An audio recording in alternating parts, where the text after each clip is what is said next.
What's up, YouTubenites? Welcome to Lords of the Long Box presents the Cover Price Top 10. I hope you guys are all having a fantastic Tuesday. Shout out to everybody in the live chat. And while you guys are congregating, we got a special request from my man JLS Comics. He wants a barbecue boss. So you know what? I found it. And Jesse, you get barbecue boss.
Who am I? Scratch my stick. Baby, I'm a barbecue sauce. Baby, I'm a barbecue sauce.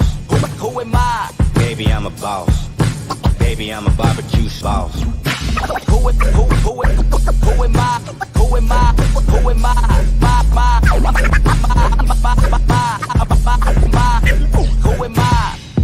Baby, I'm a boss. Baby, I'm a barbecue sauce. Who am I? Scratch my stick. Baby, I'm a boss. Baby, I'm a barbecue sauce.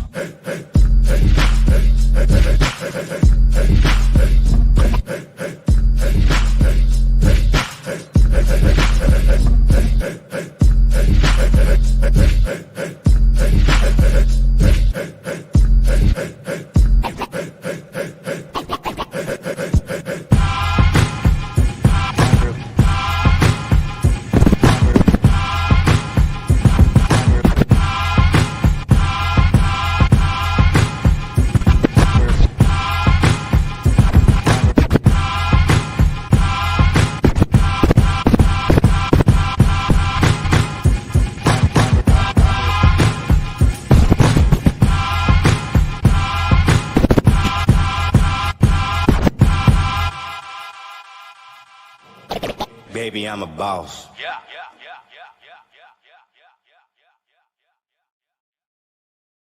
All right, shout out Scratch Bastard using the Rain 12s on a Serato mixer. Shout out to JLS Comics who had a request for Barbecue Boss. First time we played it on there. Shout out to everybody in the live chat. I'm glad you guys are congregating. There are 69 of you now in there. Hey, shout out to Rudy. Your boy came up to us at WonderCon and told me to say a message for you. So hopefully you got the message. It wasn't anything awful. So hopefully he recorded me saying something to you. So hopefully you share that with you. I forgot his name though, but he said that I think he was your cousin or your uncle or your buddies or something like that. Sorry, it's been a blur, man. It's been a blur. Once again, this is the Cover Price Top 10 brought to your friends at CovrPrice.com for your price guides, collections, and trends. Go over to CovrPrice.com, sign up for a 2-week free trial or $6.99 a month for all your collection needs. Also, from our friends at Key Collectibles, Facebook.com, Instagram.com/Key Collectibles.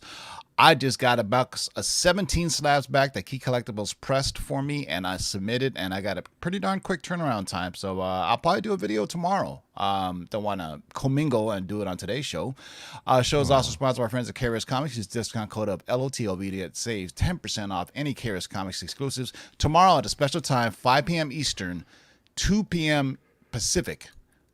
Twig #1 by Chrissy Zulo, exclusive variant drops. If you've been watching our show, you know that Twig has been a hot book, as I've got to call him, the Teletubby on bath salts. So check out Karis Comics tomorrow for the set. This is, I believe, the Virgin, and then they have the regular. I think the sets go for $50. Use the discount code of LOTLB to get you some Twig. That's cool. All right. So once again, boys and girls, this is the Cover Price Top 10, where we look at the top 10 best-selling books in terms of price and percentage of growth. And as always, there's one that doesn't quite crack the top 10, what we like to call runner-up. What do we have for the runner-up this week? Yeah, this one's an odd one. We got Spider-Man #1, of course, Todd McFarlane. This is the regular cover from 1990. This stunning and iconic cover, of course, by McFarlane will always keep this book relevant. And with a print run of 1 million for the good regular edition, this book is bound to pop up regularly, and for the good reason. Such large print runs suggest that they're relatively bountiful with our consistent cover homages for this cover. The population trend to return to the original, though, with a relatively low entry point of raw and graded copies and an iconic cover with some of the most added nostalgia we've seen. We've definitely tracked a lot of copies last week, had 18 copies sold, 7-day uptrend of 145%, and had a high sale of $291.75 for a CGC 9.8 regular cover. Cool.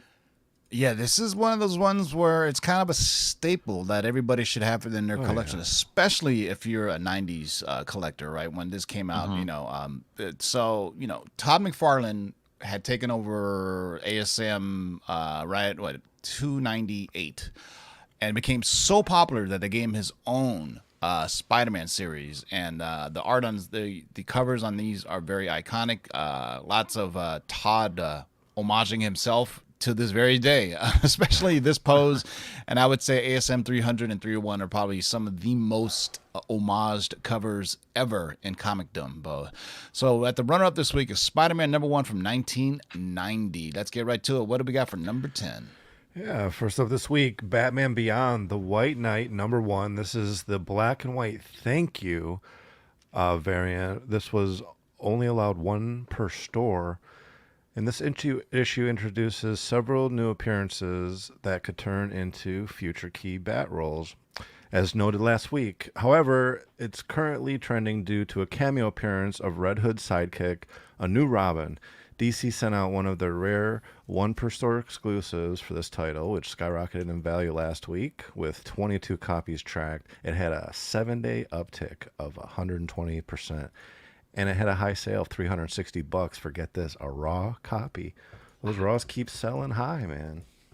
Wow, $360 for. I meant so this was on our top 10 last week, right? And I don't even think we knew there was a thank you one per store variant. I don't know if anybody's got it, but hey, if you got one, show us proof of life on Instagram, and you get a Marvel No Prize sent to you. We're always king of the Golden State. Right, Yeah, exactly. it's like, but one per store. Wow. I wonder how many people got that. So, a lot of times LCSs, the shadier ones, they will hold the one per store themselves and flip it online. Where my shop, they'll, sell it. They'll put a tag on it and they'll sell it. So, but there was a store in my area that would mark up the cover B DC books. Really? So you know how they come out with the A and Bs? Yeah, they would mark up the cover Bs.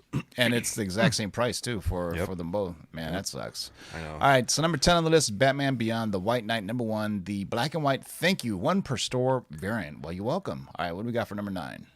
We got another new release book here. We got Spider-Punk #1, the Mike Delamunda, the 1-in-25 ratio variant, of course, from Marvel Comics. So this issue marks the first solo series of Hobie Brown, the hardcore rocker variant for Spider-Punk, debuting in Amazing Spider-Man #10. Spider-Punk has become one of the most popular Spider-Man variants to come out of the Spider-Verse. His popularity has earned him his first solo series, which also debuted some different variants, such as Kraven the Hunter, Taskmaster, and Riri Williams as a Riot Heart. Mike Delamunda delivers some of his best work on this cover that matches the aesthetics of Spider-Punk's persona. We tracked 39 copies last week, had a 7-day uptrend of 88%, had a high sale of $55 for a raw copy, and the current fair market value is at $35.12 for this book. Justin and I can personally attest that we were looking for Spider-Punk's first appearance on WonderCon, and it was nowhere to be found. Same with Spider-Man India, and I know somebody who's quite giddy that this book is on this list. Cool kind of character. Yeah, but it's rumors are that Spider-Punk will be into the multiverse or into the Spider-Verse animated sequel. So that's why Spider-Man India has gotten this crazy bump, and I expect Spider-Punk to be the same way. When I expect full-on, perhaps in another trailer, but we shall see. So number 9 is Spider-Man number 1, the Mike Del Mundo 1 in 25 variant. What do we have for number 8? Well, let's follow it up with another Spider-Punk number 1. This is the Takashi Okazaki number 1 in 50. So this is this artist made his entrance in Marvel back in 2020 with his first 1 in 50 cover. It was a Werewolf by Night number 1. It was an explosive debut, and Okazaki has done it once again with his Spider-Punk number 1 in 50. The bold lines, the vibrant colors scream Spider-Punk. The current market agrees, and it tracked 45 copies sold this week. It had a 7-day uptick of 117%, and it had a high raw sale copy of $158. It's a pretty sweet cover. I like it a lot. Yeah, to answer somebody's question, no, this is not the first appearance. I believe the first appearance is Amazing Spider-Man number 10, volume 3. I think it's Superior Spider-Man. No, it's part of the Spider-Verse. The whole it's amazing. Amazing Spider-Man number 10, volume 3. Okay. It's the one cover where he has like the spider. Right. Yeah, but there are some variants for it as well. But there's like a connecting cover for it, right? Yeah. But that one is almost damn near impossible to find. Amazing Spider-Man Volume 3, number 10. But you know what? Next best. I do believe this is his first solo series, though. I don't think Spider-Punk has ever had a solo ongoing series, at least titled Spider-Punk. So, it has that going for it. Yeah, Amazing Spider-Man Volume 3, number 10 is the first appearance of Spider-Punk or Hobart Brown, or just call him Hobie. Nobody wants to be called Hobart. All right, number 8, Spider-Punk number 1, the Takashi Okazaki 1 in 50 variant. What do we got for number 7? Well, we got ourselves a Moon Knight book here on the list. So Moon Knight number 1, this is from 1980. So the highly anticipated Moon Knight Disney Plus series is finally here with 2 episodes in, and episode 3 is just hours away. Unlike any other piece of Marvel content, this series offers the audience an intriguing and unpredictable new addition to the MCU. Interest in this first issue has been spiking. Last week, it spiked to sell 49 copies, had a 7-day uptrend of 105%, and a high sale of $800 for CGC 9.8. Nice. Get those premiere issues. All those Moon Knight issues are going hot. Even the Platt run is getting super expensive now, and I have that a complete run. I wish they were slabbable, maybe. Although Moon Knight, this issue, I have as part of my CGC submission that I just got back. So tune in tomorrow, maybe, to see what grade I got. I don't know what they are. You'll find out with me. Or maybe not. Ooh. We shall see. All right, so number 7 on the list is Moon Knight number 1 from 1980. See, he has a little Frenchie on the cover there. Frenchie was in his cell phone contacts, if you didn't pay attention. What's interesting to me is the reflection of the QR code takes you to a Tomb of Dracula number 10. So, I wonder why. So, if we have number 7 as Moon Knight number 1, it can only show this book can only be at number 6, and I'm quite frankly surprised it's on here. Yeah. Yeah. Well, I must have sold a bunch of copies. So Werewolf by Night 32 from Disney Plus effectively boosted this character's popularity as we approach the 3rd episode and subsequently the halfway point of this series. Prior to Moon Knight's debut, Kevin Feige mentioned that Moon Knight was destined for a larger role in the MCU, expanding his mythos into a larger scope of the cinematic world. According to the CGC census, there are only 89.6 graded copies of this book, making it a highly desirable and hard to find issue. We tracked 19 copies sold this week, and it had a 7-day trend of 365%, with a high sale of $19,200 for a CGC 9.6. 19 copies. Wow, you know what? People saw saw the show. They downloaded the the QR code or whatever you call it, and QR code, and they read the book and they wanted the real copy. I mean, that's I mean, when you see, do you remember when that Marvel Spotlight 5 sold at auction for like Yeah, $265,000? yeah. And It was they haven't awesome. even Ghost Rider hasn't even appeared yet. That's mind-boggling to me. But yeah, I mean, so far, people are digging Werewolf by Night. So It's a good show. people are digging Moon Knight. I was told by our friend Mikey Sutton, who Disney gave him all 4 episodes, and he said episode 3 has an Indiana Jones vibe to it, and he said episode 4 has arguably one of the best fights ever in the MCU. And then other people, like critics who have seen all 6 episodes, saying episode 5 and 6 are the best of it. So they said, 5 and 6 are Gradually, really it kind of just gets action better packed. and better. Yeah. Exactly. So, and speaking of halfway point through the show, let's hear from our sponsor, My Slabs. Are you tired of paying 10 or 15% more for selling your slabs and raw comics? Check out our friends at My Slabs. The platform designed by collectors for collectors just got even better. MySlabs.com is proud to now feature dedicated sections for both raw cards and raw comic books. Browse over 100,000 slab collectibles, authenticated by the industry's most trusted grading companies. Then check out a massive selection of sealed wax and now raw singles and raw lots. Join a passionate, no-nonsense community of nearly 50,000 members and enjoy some of the best buyer and seller protection in the business. And as always, My Slabs offers one of the most disruptive pricing models in the hobby, with seller fees as low as only 1%. So the next time you're forced to pay 10%, 20%, or more to sell something from your collection, head over to MySlabs.com, the low-fee marketplace, by collectors, for collectors. Yeah, eBay is definitely 20% or more. I remember sure. when I saw something on there, but yeah, I'm gonna do. As soon as I show off some of these slabs that I have back from my collection, I will put them up on My Slabs. I promise. So finally, gonna put some stuff. I've been waiting for this to come back. So, number 6 on the list is Werewolf by Night, number 32 from 1975, 9.6 for a cool $19,220. Not bad at all. What do we got for number 5?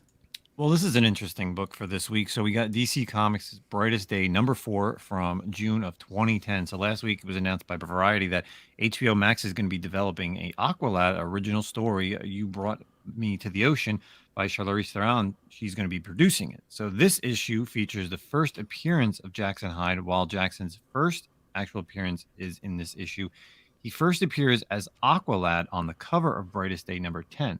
He is later he's not introduced until as a Teen Titan several years later in Teen Titans number 6 with altered powers, a complete redesign, and a younger appearance, basically to match the animated version of Young Justice, as well as a new origin. He doesn't actually become Aqualad until Teen Titans number 10, 2016's version. However, the Brightest Day number 4 sold 34 copies last week for his first appearance, and a 7-day uptrend of 269%, and on a raw high sale of $40. Yeah, this is a cool Yeah, book. this news kind of went under the radar. I linked to the Variety article that HBO Max is going to be doing an Aqualad story by Charlize Theron. Wow, I mean, this totally kind of fell under the radar. I mean, let me see when this article came out. This article came out April 8th. Wow. But you know what?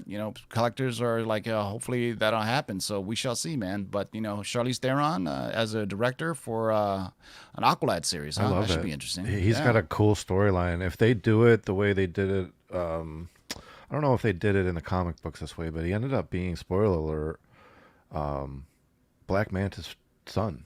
So that was you're talking about the Young Justice animated series, the right? version, that really version, yeah, that one's pretty good. Yeah, I don't know number what 5 they on the did in the list. comics. Number 5 on the list, Brightest Day number 4. Who would have thunk a Brightest Day book would have been her? By the way, I'm not a DC guy, but the Brightest Day, Darkest Night storylines from DC during this era was a great read. It's the DC zombies. Yeah. But it's back then. DC used to have like Flash crossovers, Green Lantern crossovers, and you just don't see that anymore. They just stuck in with Batman and Superman. You know what I'm saying? It's like the Dark Knight laughs, or the Batman who laughs, or whomever laughs, or Joker who laughs. It's like, you guys have other characters, man. Take full advantage of it. Make full use of them, man. So, all right. So number 5 on the list is The Brightest Day. Number 4 from 2010. Could we have back-to-back DC books? Wow. Batman Beyond, The White Knight #1. This is the original. This is the regular cover. Cameo appearance of a new Robin and Red Hood's sidekick. Was still one of the hottest books of the week with 119 copies, which is actually down from last week's 268 copies sold. And it had a 7-day trend of 88%, and it had a high sale of $25 for a raw copy.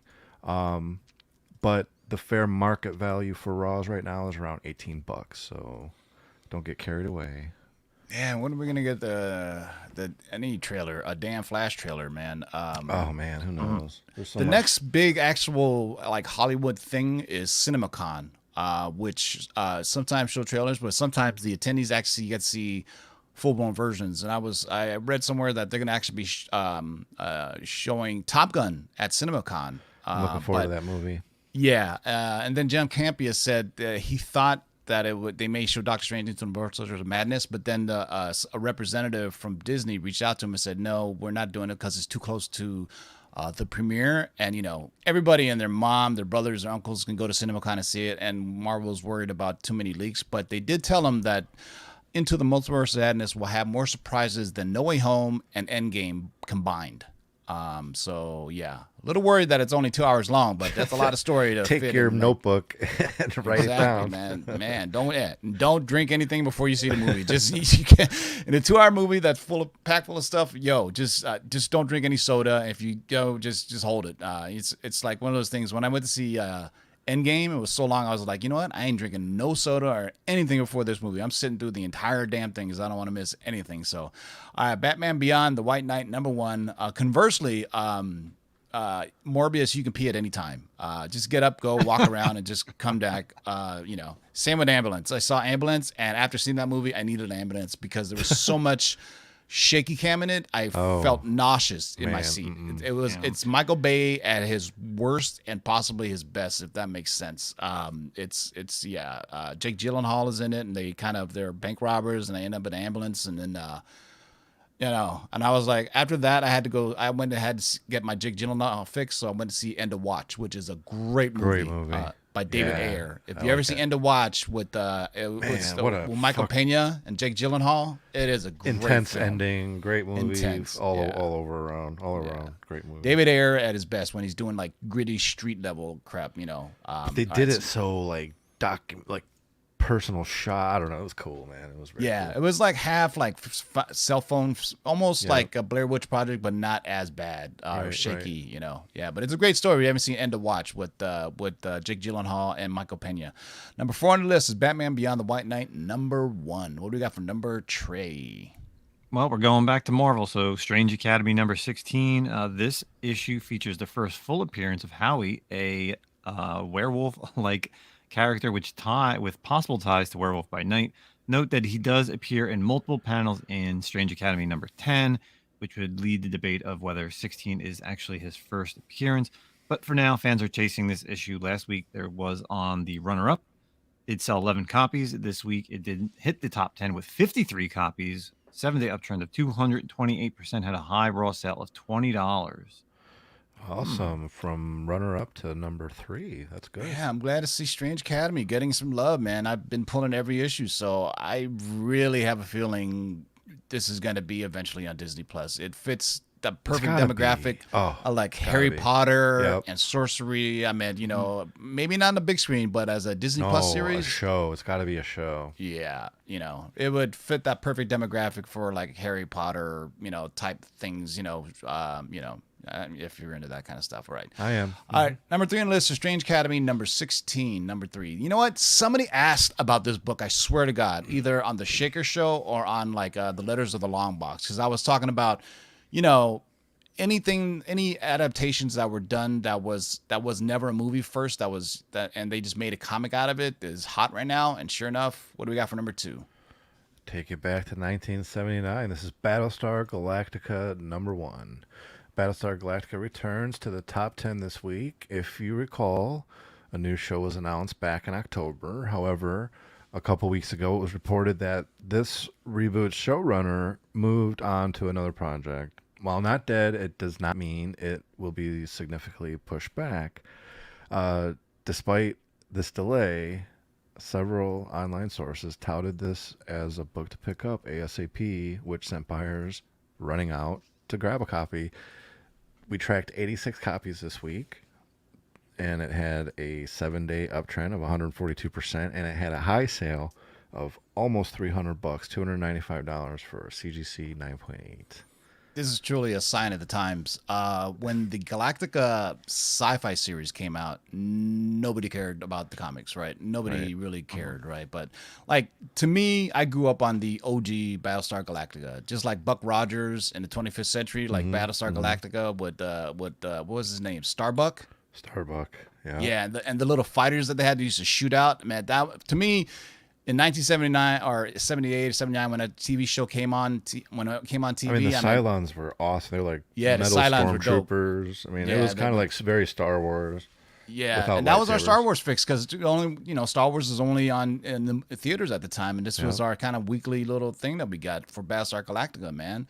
And I dug the uniforms they had, the blasters and the ships and everything. And then the show kind of sucked when they ended up on Earth. Spoiler alert. But I remember there was the whole line of toys too were pretty cool.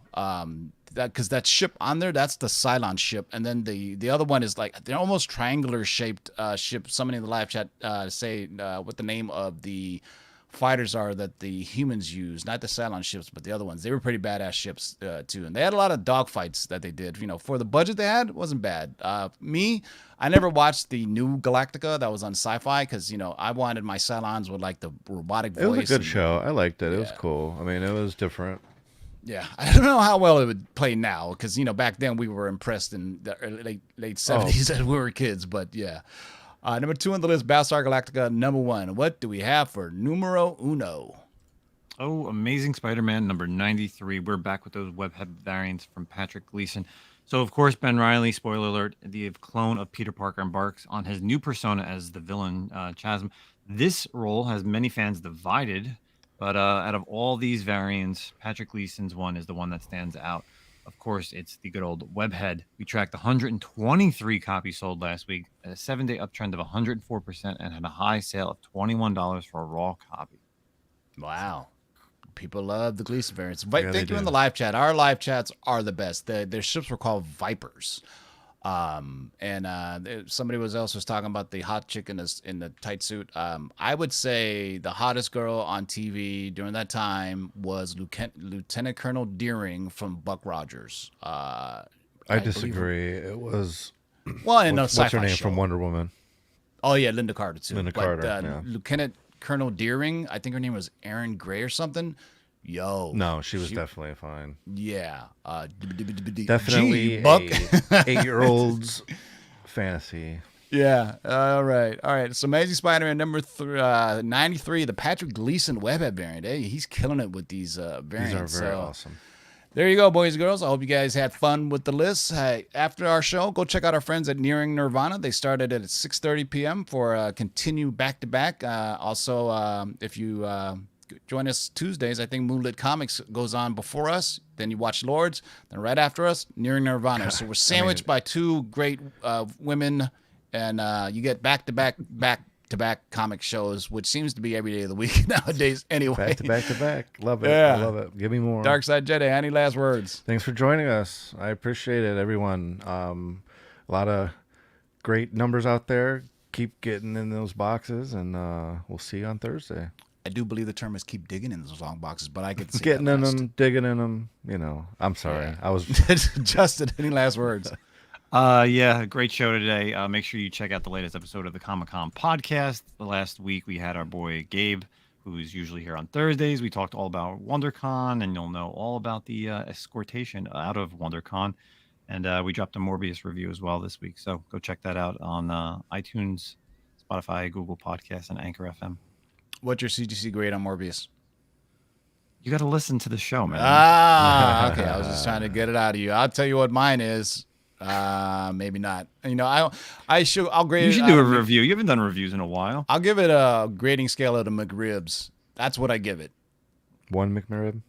1 McRib out of 4 is what I give it. So we will see you guys Thursday for the comic book shakers of the week. I would try to drop my CDC unboxing video tomorrow. It'll be pre-recorded, so I won't go live. I'll just pop it in there. So till next time, boys and girls, keep digging in them long boxes. Peace out.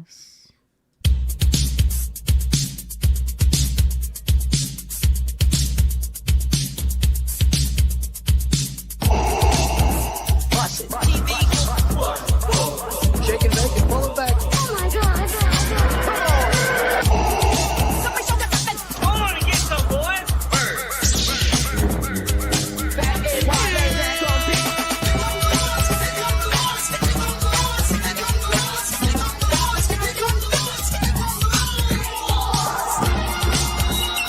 In the great hall of the Justice League, there are assembled the world's 3 greatest heroes, created from the cosmic legends of the universe.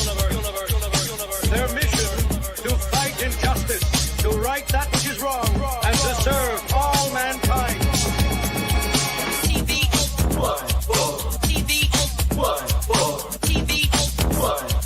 Now that's a name I've not heard.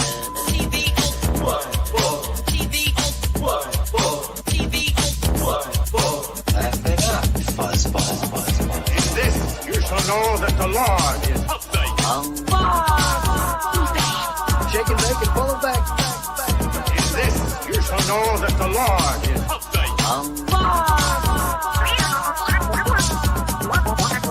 In this, you shall know that the Lord is Come on and get some, boys. Jack, here's the deal. I'm the best there is. In this, you shall know that the Lord is What's in the box?